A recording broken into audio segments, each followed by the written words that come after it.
Hello everyone and welcome back. This is Denise and I'm going to show you some Pan Pastels that I've done. And I have a new Pan Pastel class out. Pan Pastels Unleashed, Composition, Color Palettes, and Creative Expression. And I just thought I would do a little look through of some of the projects that we do in class. We do talk about color mixing and how many Pan Pastels do you actually need, and then kind of go through different fixatives and erasers, like just some different info with some of the how you can work with the Pan Pastels and get different effects. And then we go through lots of projects, kind of building our way up to a bigger project. And I've got several just where I've been playing with some color pieces, and I was playing with what is the light versus the dark, like how does that affect your Pan Pastels. And we start off with little bitty pieces and work our way up to big pieces, and these are so much fun. It's just like doing little abstracts in all the colors that you might have, and the mark making and the different ways that we already play with our mixed media supplies, but this is playing with the Pan Pastels and pastel pencils, and I absolutely love doing some of these. And then we go from the little project up to some bigger projects, kind of playing with the color cubes and how we can match color using our color cube, and so you don't have to fly blind on the colors. And again, lovely different marks and things that we can get on there. I mean, these turn out super fun, and it's just another material that we can work with and play with and still get really cool looks out of. And I've got a little bit larger pieces, and here I was playing with different mark making and color testing, some different tools. And then I went to a great big piece where I was playing and making a big piece out of it, and this is a piece that I could cut smaller compositions out of if I see bits that I like. So I'm not afraid to even go bigger and then cut stuff up, so don't be afraid of that. But this is a super fun class where we really do a deep dive into Pan Pastels and how you use them, and we talk about composition quite a bit in this class, and we talk about mark making, and got some fun extras in the class. And so I thought that we could just do maybe a little abstract set. And I'm just going to pick one of these papers that I'm using here. I've got the UArt, and then I've got the Art Spectrum papers, and I thought let's just pick one and see. And I've got just a collection of Pan Pastels over here, a random set of colors that I happen to just have on my color palette, and I'm just going to open that up. And so some of these are regular colors, some of them I broke up, obviously. So I'm not going to go over all the colors here, but I do have the list of the colors on this palette in the class. And I just thought, let's tape something off and just paint. Let's maybe just paint like a little set, just play. So I'm using the painter's tape here. I did discover that, this is the artist tape, sorry, it's just the white Blick artist tape. I did discover if you tape these edges of this paper, the tape tears it, but I'm gonna, you can cut these out when you're done, but I'm gonna just work it off. I think I'm gonna work this away. Look how crooked that is. You can see, and you see how easy this just comes off, but it might tear the white part of our paper. Hang on, I got that tangled.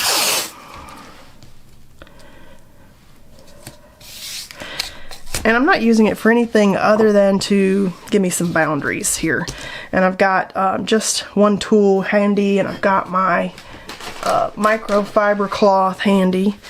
And then I'm gonna just start kind of playing and placing color and just seeing like what can I create. And then when I'm done, I'll cut that white off so it'll be kind of like we peeled the tape, so I'm not worried about getting out there. But if you are worried about getting there, you might tape that off. But I have found that the tape basically tears that paper, so And I think it's fun starting on, you know, a color that I definitely never would actually have started on, because that green is pretty cool. This is yellow ochre. And on these, again, I like doing sets more than one. I like doing 3 or 4, and that way, you know, same as with some of the other things that I do, if you got something that you didn't like, well, you could try again. I'm kind of thinking, I'm just not even thinking really, I'm just playing and pulling color and just seeing where can we go today. Just experimenting, enjoying that process.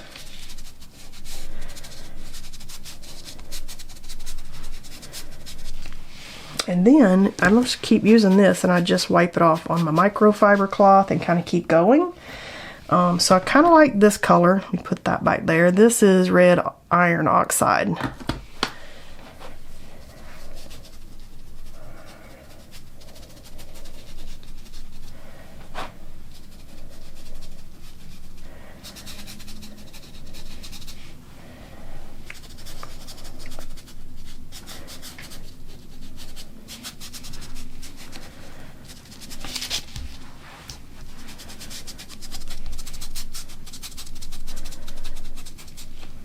And I did have somebody in class ask me, can you use regular pastels in the same way? So I've got some random pastels that were sitting up here that I haven't really used, but these are the handmade soft pastels by Mungyo, because, you know, I love the Mungyo oil pastels, and so I'm like, ooh, let me get some of those. But you can actually, you know, kind of draw with these on here and then move them around with your applicator tool. But doing that, you'll see that it leaves some lines in there, and maybe not lines that you'd want to leave in a particular way. So you could actually, this is that Caran d'Ache cutting board kind of thing. You can actually maybe put the pastel on that and grab it and have a much better working relationship with using a soft pastel rather than a pan pastel.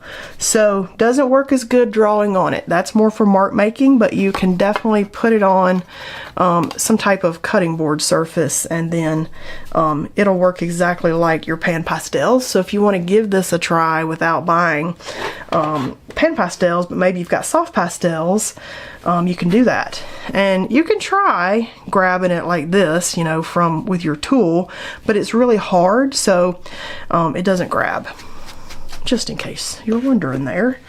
And so I might use these for mark making. I might use the pastel pencils, which I've got over here to the side. I mean, really at this point I'm just playing and just seeing like where can we go with this,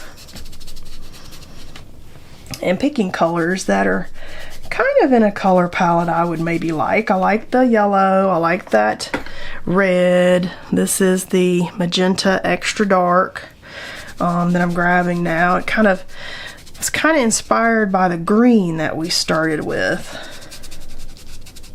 And you'll notice too, as I get powder on this paper, I am not blowing anything off the page. And that's mainly because you will contaminate all your art surfaces if you blow that off the page. I'm going to randomly go with a pink and just see. This is permanent red tint. Yeah, you don't want to do a little color mixing here on the page. You don't want to blow this all over your work surface, because you'll just have powder everywhere that will contaminate everything, and you'll be miserable trying to not ruin pieces of artwork when you do that. It'll be on your hands, it'll be on your work surface. You got to just be careful. Okay, I really like how this color started to blend into the other colors and pull out something really pretty there, because you can color mix with the Pan Pastels just like you do with your regular paints. It's just a different material, but same kind of working methods, and you know, same kind of, just a different tool. This is your paintbrush, and you know, I use these until they basically start to shred, so they really do go a pretty good distance for you. You can use makeup sponges and such, but I find that the ones that they sell for this tend to be last a little longer for me. Okay, I'm actually liking where that's going. This might be my favorite. I mean, the pink kind of pulled these colors and made them pretty cool for me. Now I'm almost wondering if I should bring a little of that green back. This is bright yellow green shade. It's kind of like a green gold.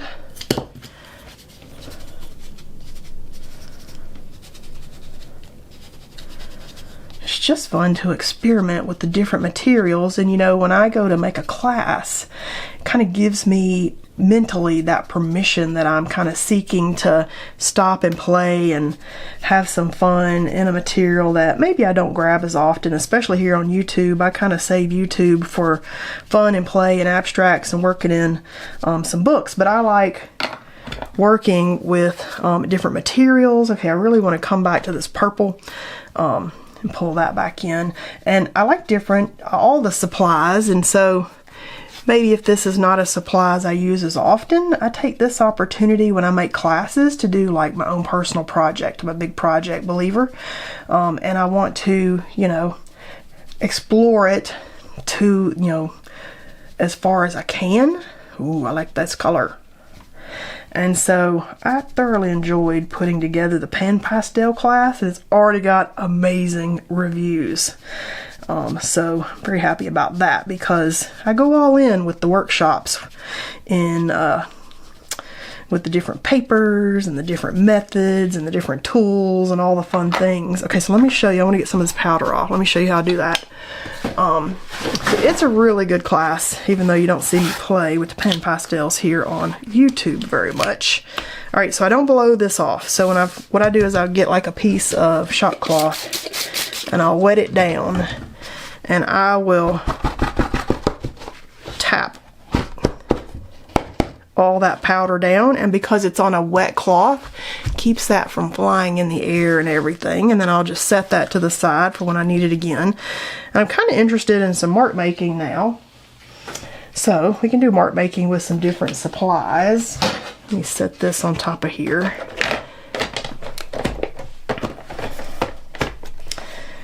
So this is where I save the harder pastels and the pastel pencils. I save for like this stage, because now you can come back and start playing and mark making with your different pastels. And there's a couple different brands of the pastel pencils. I like the Carbon Thellos, but I do have, I think, Faber-Castells maybe in this drawer over here. If you like botanicals, you could draw some botanicals.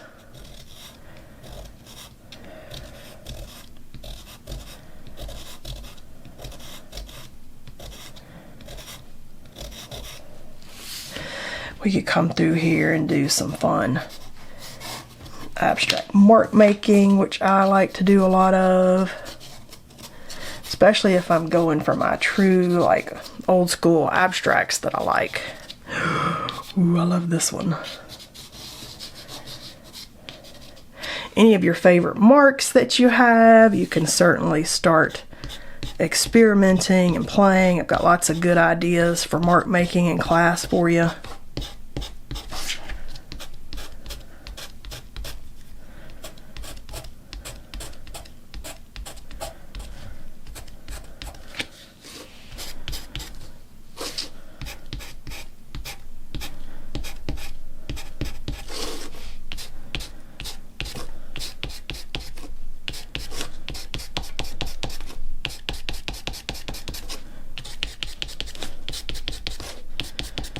Okay, that's kind of a nice little shapey, like a robe. It's not completely straight. I love that.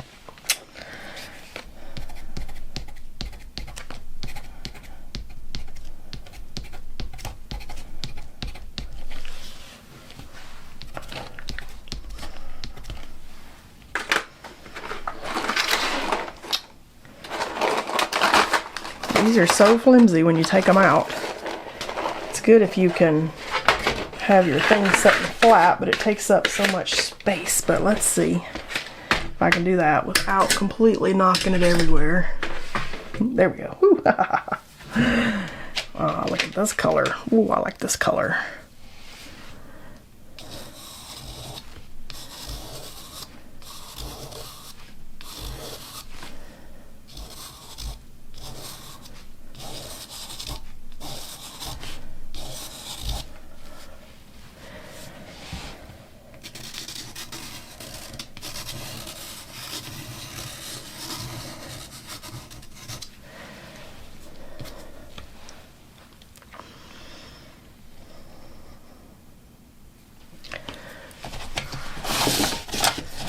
Gonna get out my paint stick. This is my stir stick from the paint store, but I like it as a hand rest, and it allows me to then kind of put my hands on the piece where I'm not scrubbing pastel everywhere.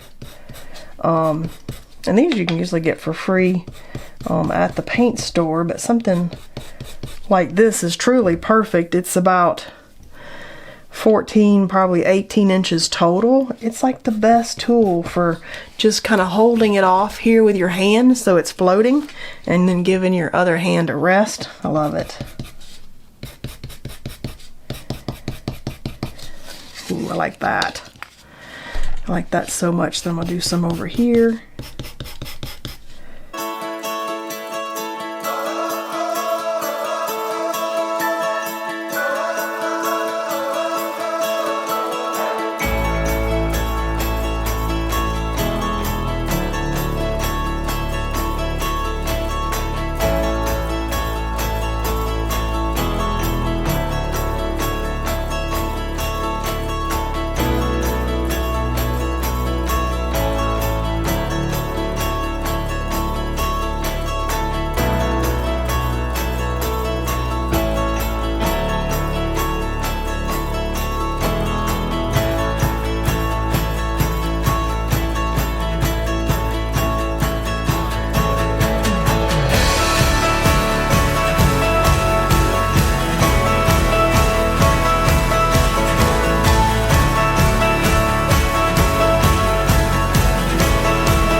Ooh, that's super fun.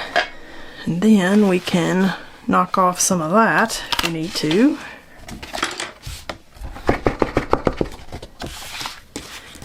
And I think for today, I'm gonna just kind of see like where we've ended up with what we've got, but you can certainly continue adding more and more to your pieces.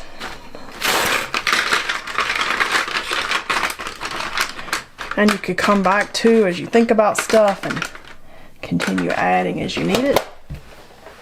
I could come back with some, real quick before I do that, I could come back with some, like some vivid mark making. Ooh, yeah, that's a good choice. I like that. You might not like it, but I love it.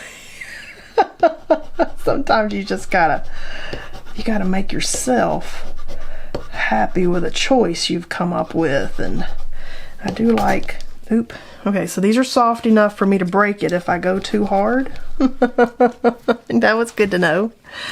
Those are a lot harder than the Sennelier pastels, the soft pastels I have from Sennelier. And I know somebody's gonna say, well, how do you finish these? And you do not finish these. If you spray a fixative spray on this, I'm gonna grab some Sennelier because I just thought of it. They're sitting over here. If you spray a finishing spray on here, you'll ruin your piece more than likely, which I have done. So these are the Sennelier ones, and these are a lot softer. than what I just had.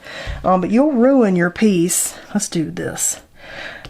Oh yeah, see, now out of these two, I actually prefer the Sennelier ones. But yeah, if you spray these, especially if it's not a white piece of paper, so we started with a green piece of paper, it will darken everything on this piece of paper and let that green kind of come to the top, and you will just ruin all the work that you did accidentally. And I'm saying that from a place of, I did that and just about cried. So you don't want to do that. I want some of this bigger here. Ooh, that's a good color. Okay, so for a soft pastel, if you want to add like that to the top of your work, the Sennelier ones, totally my favorite for this. Okay, let's go ahead and tap off this color, peel our tape, and then I might cut these up and see what we're with. So to protect these, you have to frame them. And because I'm gonna cut these anyway, I'm not worried about the tape pulling, because I already had torn that up there. But I'm not worried about it because I'd already planned on cutting these. So I'm not gonna see what I've just done when we're done. Whoa, look at these. Oh my gosh. Oh my gosh. These are beautiful. Let me move this out of the way. All right, I've got my Fiskars cutting board out, and I'm basically going to be very careful, but I'm gonna cut all the edges off